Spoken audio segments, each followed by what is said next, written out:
This video sponsors by Buymode Online Shopping. இங்கு தரமான பொருட்கள் வாங்கி பயன்பெறுவீர்கள். விஞ்ஞானியின் விஞ்ஞான பார்வை. வித்தியாசமான விருந்தாளிகள். ஒரு குருவிடம் 3 பேர் சென்றனர். அதில் ஒருவன் பணக்காரன், இன்னொருவன் நடுத்தர குடும்பத்தை சார்ந்தவன், மற்றொருவன் ஏழை. இவர்கள் மூவரும் அந்த குருவிடம் தீட்சை பெற அவரது ஆசிரமத்திற்கு வந்தனர். அங்கே குருநாதர் மூவரையும் வரவேற்று உணவளித்து உபசரித்திருக்கிறார். அவர்கள் கேட்டார்கள், குருவே, நீங்கள் எங்களுக்கு வந்து உபசரிக்கிறீர்களே என்று. நாளை என்னிடம் வித்தை கற்றுக்கொண்ட பிறகுதான் நான் உங்களுக்கு குரு. அதுவரை நீங்கள் இங்கு வந்திருக்கும் விருந்தாளி. உங்களை உபசரிக்க வேண்டியது என் கடமை என்றார் குரு. அனைவருமே உணவருந்திய பின் உறங்க செல்ல ஆயத்தமானார்கள்.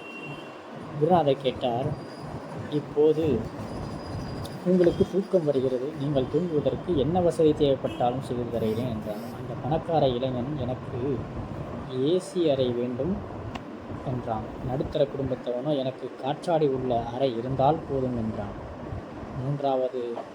மூன்றாவதானவனோ, நான் வெளியில் வராண்டாவில் படித்துக் கொள்கிறேன் என்றான். அனைவருக்கும் அவரவர் விரும்பிய வசதியை செய்து தந்தார் குரு. சரியாக நள்ளிரவில் குரு மெயின் சுவிட்சை அணைத்து விடுகிறார். ஏசி அறையில் படுத்தவனுக்கு வேர்த்து கொட்டுகிறது.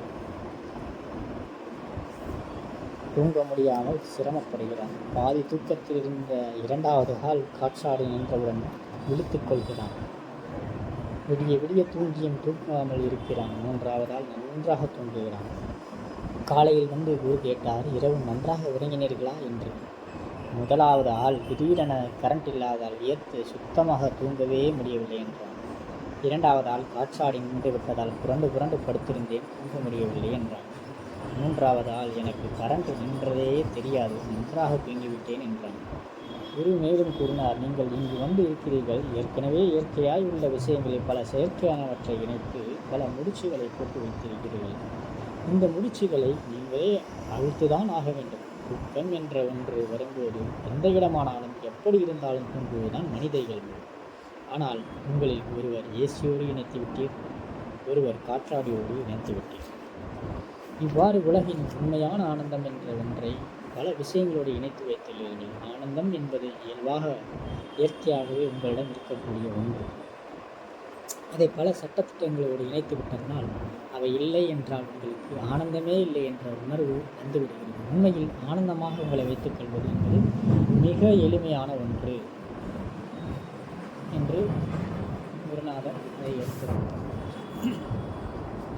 அதுதான் குருநாதர் விஞ்ஞான பார்வையோடு பார்த்து மிக